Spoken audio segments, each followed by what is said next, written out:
ఎవరు లేరేంటి? Calling bell మోగుతుంది.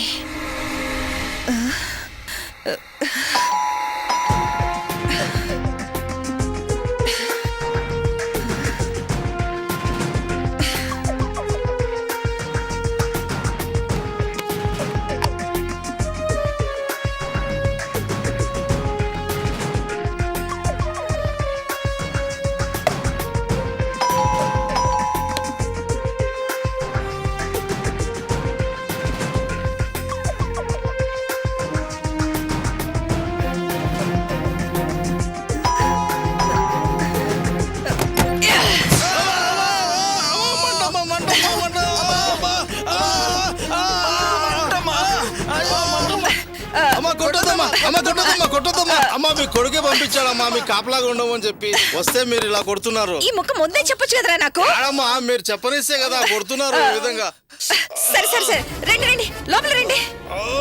అయ్యో రండి రండి, ఇక్కడ ట్యాప్ ఉంది, కడుక్కోండి.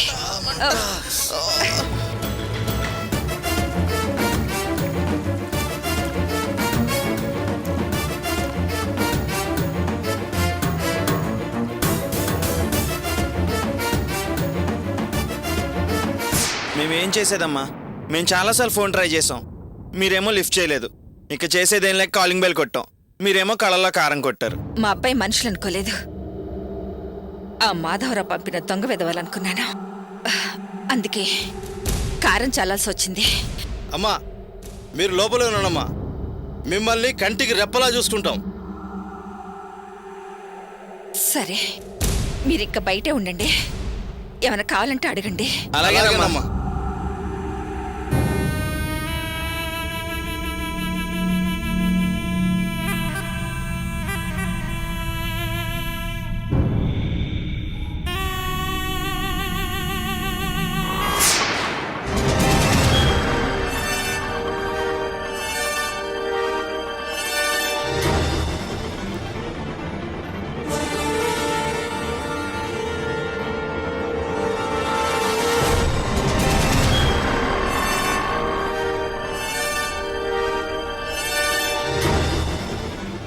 ఎవరమ్మా, నీకెవరు కావాలి?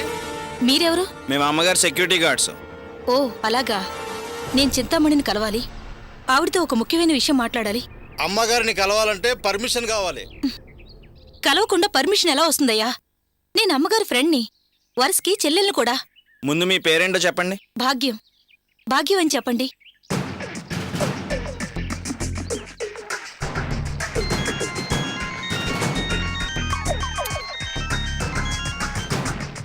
ఏంట్రా? అమ్మగారు మిమ్మల్ని కలవడానికి మీ చెల్లెలు గారంట భాగ్యం గారు వచ్చారు. భాగ్యమా? సరే లోపల పంపించు. అలాగే అమ్మా. అమ్మగారు రమ్మంటున్నారు, వెళ్ళండి. అమ్మా ఆపినందుకు మీరేం అనుకోవద్దు, మా డ్యూటీ మేము చేసాం. పర్వాలేదులే.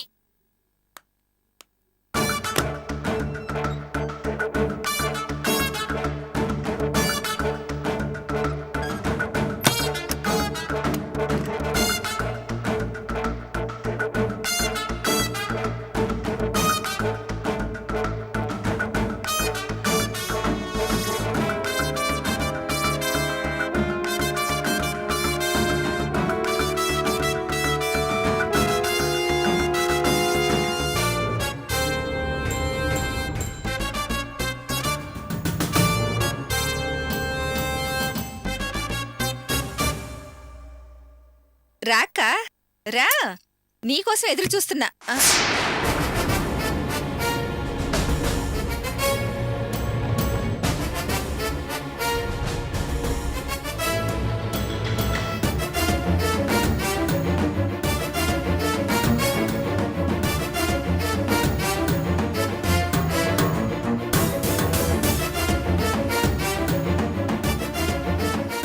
ఏయ్ నువ్వా? నువ్వేలా వచ్చావు లోపలికి? నేను అసలు ఎవరు రానిచ్చారు? అరవద్దు, మొయ్ నోరు మొయ్. పరిచయం ఉంటే గొంతు కోసేస్తా. మొయ్. నిన్ను గొర్రె గొంతు కోసినట్టు కోసి ఏ దేవతకు బలిచ్చినా తప్పులేదే, కానీ ఆవేశంలో నిన్ను చంపి మళ్ళీ జైలుకి ఎందుకెళ్లాలని ఆలోచిస్తున్నాను. జైల్లో గడపడం ఎంత కష్టమో తెలుసా నీకు? ఎప్పటిదాకా అనుభవించి వస్తున్నాను నేను. అందుకే మళ్ళీ మళ్ళీ జైలుకి వెళ్ళదలుచుకోలేదు. కానీ ఇప్పుడు నీ నుంచి, బయట సెక్యూరిటీ నుంచి క్షేమంగా బయటికి వెళ్ళాలి అంటే ఈ కత్తి నీ పీక మీద పెట్టడం అవసరం. చూడు, నేను చెప్పాల్సిందంతా చెప్తాను. అక్షరం అక్షరం మిస్ అవ్వకుండా విను. నా మాటలు పూర్తయ్యేంత వరకు కదిలినా అర్చినా ఈ కత్తిని గొంతులోకి దించేస్తాను. అసలు మీకు నేనేం ద్రోహం చేశానని మీరు నన్ను జైలుకి పంపించారు? మీరు చేసే పాపాలకి వెంటుండి సహాయం చేశాననా? తప్పుడోళ్ళకి తప్పుడు పనులు చేసే వాళ్ళకి సహాయం చేస్తే ఏమవుతుందో నన్ను చూస్తే అర్థమయ్యేలా చేశారే మీరు. నేను జైలుకెళ్ళిందానని నా మొగుడు వద్దు పో అని తన్ని తరిమేశాడు. నా కన్యాయం చేశావు కదా, నా బతుకు నాశనం చేశావు కదా. నీ కూతురికి ఇదే గతి పడుతుంది, పట్టి తీరుతుంది. అప్పుడు అప్పుడు నువ్వు ఆ పరిస్థితి చూసి కుమిలి కుమిలి ఏడ్చి గుండె పగిలి చావాలి. అమ్మా, నీ కూతురు తల బాదుకుని ఏడుస్తుంటే అది చూసి నేను సంతోషపడాలి. సంతోషపడాలి. వస్తుంది, అలాంటి రోజు తప్పకుండా వస్తుంది. కవిత, అనవసరంగా ఆవేశపడు కవిత. మేం నీకు ద్రోహం చేసేవాళ్ళమా? నా కూతురు ఎంత, నువ్వు కూడా అంతే కదమ్మా. ఇంత పరిచయం ఉండి నువ్వు నన్ను అర్థం చేసుకుంది ఇంతేనా? ఆ రోజు పరిస్థితులు అలా వచ్చాయమ్మా. తప్పనిసరిగా ఎవరో ఒకళ్ళు జైలుకి వెళ్లాల్సి వచ్చింది. అది నీ మీదకొచ్చిందమ్మా. అంతే, అంతేనమ్మా. నువ్వు జైలుకి వెళ్ళిన దగ్గర నుంచి నేను జయంతి బాధపడ్డ రోజే లేదమ్మా. నిన్ను విడిపించడానికి మేమెంత ప్రయత్నం చేశామో ఆ భగవంతుడికే తెలుసమ్మా. ఇవాళ రేపు అయిపోతుంది అనుకున్నాను. ఈలోగా నువ్వే వచ్చేసావు. నిజమమ్మా, నేను చెప్పేది నిజం. ఒట్టమ్మా. చాలే ఆపవే. నీ బురబచ్చకాయ ముచ్చట్లు నమ్మి మోసపోవడానికి నేనేం పాత పిచ్చి కవితని కాను. జైలుకెళ్ళి కాస్త తెలివిన పడ్డాను. నీలాంటి క్రిమినల్ ఆలోచనలు తెలుసుకునే వచ్చాను. ఇదివరకు ఇలాగే నక్క వినయాలు నటించి నన్ను నమ్మించి నా జీవితం నాశనం చేసావు కదే. మళ్ళీ 4 సెంటిమెంట్ డైలాగులు చెప్తే మోసపోవడానికి నేనే సిద్ధంగా లేను. అర్చన జీవితం నాశనం చేయటానికి నువ్వేసిన ప్రతి పాపిస్ట్ ప్లాన్ కి నేను మీకు హెల్ప్ చేశానే. ఆ పాపమే ఈ రోజు నా జీవితాన్ని నాశనం చేసింది. దీనంతటికీ కారణమైన నీ మీద, నీ కూతురు మీద పగ తెచ్చుకోకుండా వదలను. అందుకే నీలాగా కాకుండా చెప్పి చేస్తున్నా, చేసి చూపిస్తా. నువ్వు నమ్మక ద్రోహివి, కాని నేను అలా కాదు. ఇప్పుడు కూడా నేనలా వెళ్ళగానే నన్ను నీ మనుషులు పెట్టి చంపాలని చూస్తావు. నీ బుద్ధి నాకు తెలిసే, కానీ ఈసారి నీ ప్లాన్ వర్కౌట్ కాదే. ఎందుకంటే నేను కండిషనల్ బెయిల్ మీద బయటకొచ్చాను. రోజు పోలీస్ స్టేషన్కి వెళ్ళి సంతకం చేయాలి. నేను వెళ్ళలేదనుకో నా కోసం పోలీసులు గాలిస్తారు. నా బాడీ దొరుకుతుంది. దొరికినా దొరక్కపోయినా నిన్ను జైల్లో పడేస్తారు. ఎందుకో తెలుసా? నాకు బయట ఏం జరిగినా కారణం నువ్వే, నాకున్న శత్రువు కూడా నువ్వేనని ఆల్రెడీ కంప్లైంట్ ఇచ్చొచ్చాను. అర్థమైందా? అందుకే నీకు నువ్వే సెక్యూరిటీ పెట్టుకోవడం కాదే, నువ్వే నాకు సెక్యూరిటీ ఇవ్వాలి. జాగ్రత్త. అప్పుడప్పుడు వస్తూ ఉంటా, వేధిస్తూ ఉంటాను.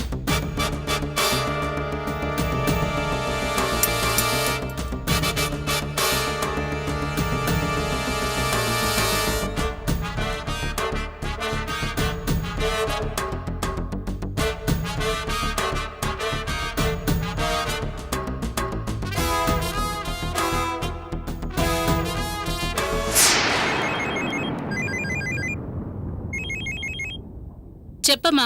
జయంతి, ఇప్పుడు నువ్వు అక్కడ ఏం చేస్తున్నావే? ఫోన్ చేసి ఏంటా పిచ్చి ప్రశ్నలు? ఆఫీస్లో ఎవరైనా ఏం చేస్తారు? ఆఫీస్ వర్క్ చేస్తారు. ముందు ఆ పని ఆపేసి అర్జెంటుగా లీవ్ పెట్టి ఇంటికి రా. ఇంటికా? దేనికి? ఆ మాయదారి కవిత బెయిల్ మీద బయటకొచ్చి ఇంటికొచ్చి వెళ్ళిందే. ఏ కవిత? ఎంతమంది కవితలున్నారే? మనకు తెలిసింది అదొకటేగా. అదే నీ ఆఫీస్లో పనిచేస్తదే నీ ఫ్రెండ్ కవిత. మనం నెక్లెస్ కేసులో జైల్లో పెట్టించావే ఆ కవిత. ఓ అదా? అది బయటకొస్తే నేను ఆఫీస్కి లీవ్ పెట్టి బయటికి రావాల్సిన పనే ఉంది.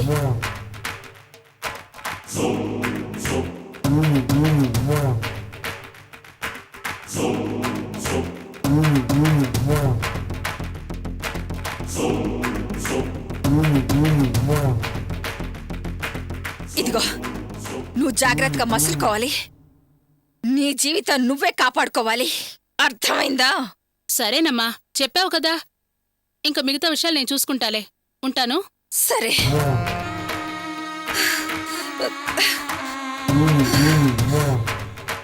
Madam coffee. అక్కడ పెట్టేసెళ్ళు.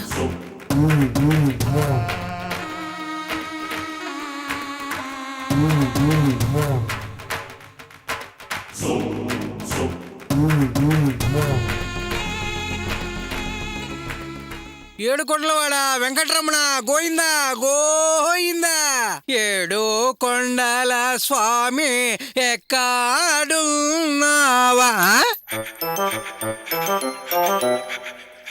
రూపాయ ఓరి పాపాత్ముడా, నేనేదో భక్తి పారవస్యంలో భక్తి పాటలు పాడుకుంటుంటే నేనేదో ముష్టివాడు అనుకుని రూపాయి ఇసురుతావా?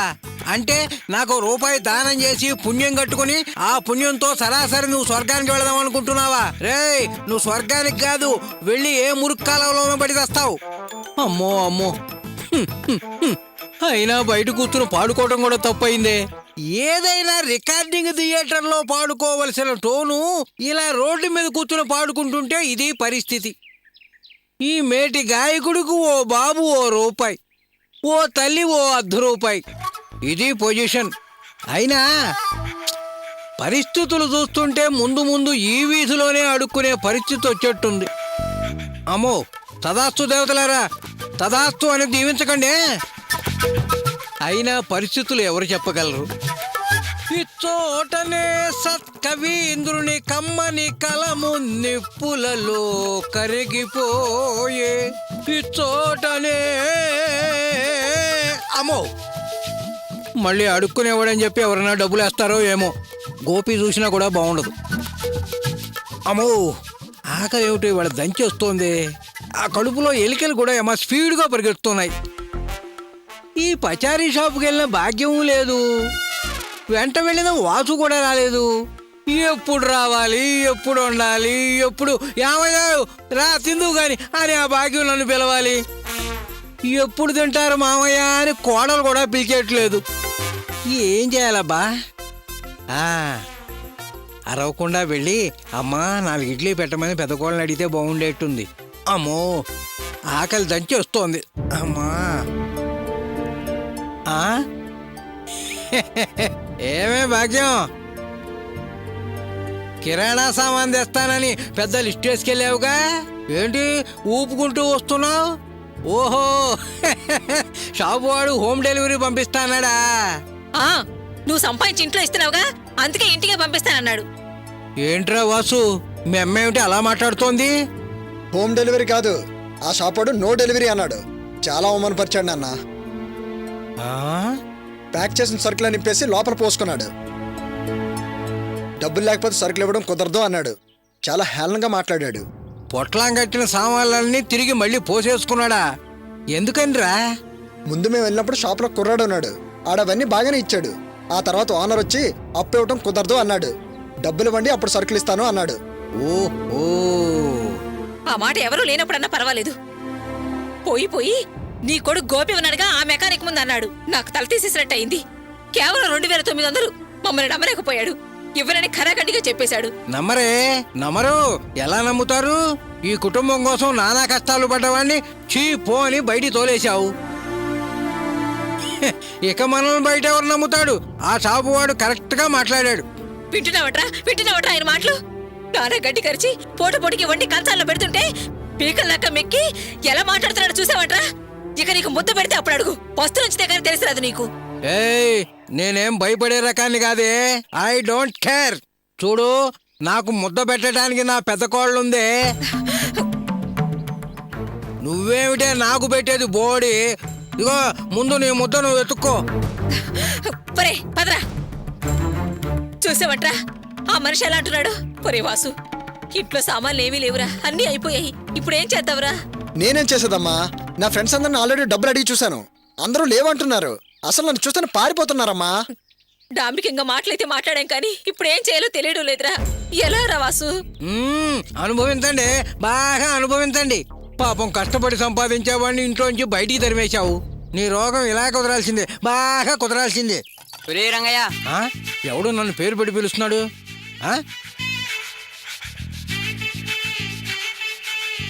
ఎవంటరా నువ్వు ఇప్పుడు పిలిచావు? రంగయ్య నీ పేరే కదా? అవును. అయితే అలా గౌరవ మర్యాద లేకుండా పిలుస్తావా? నీ పేరు అదే కదా, ఇంకా మర్యాద ఏంటి?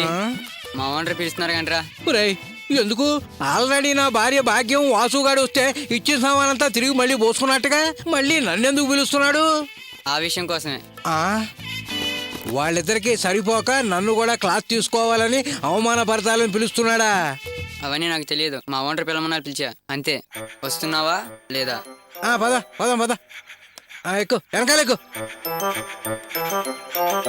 ఎక్కేవా? ఎక్కా. జాగ్రత్త. నమస్తే. ఏమిటి చేటు రమ్మని పిలిచావుట? నాన్న, గోపి,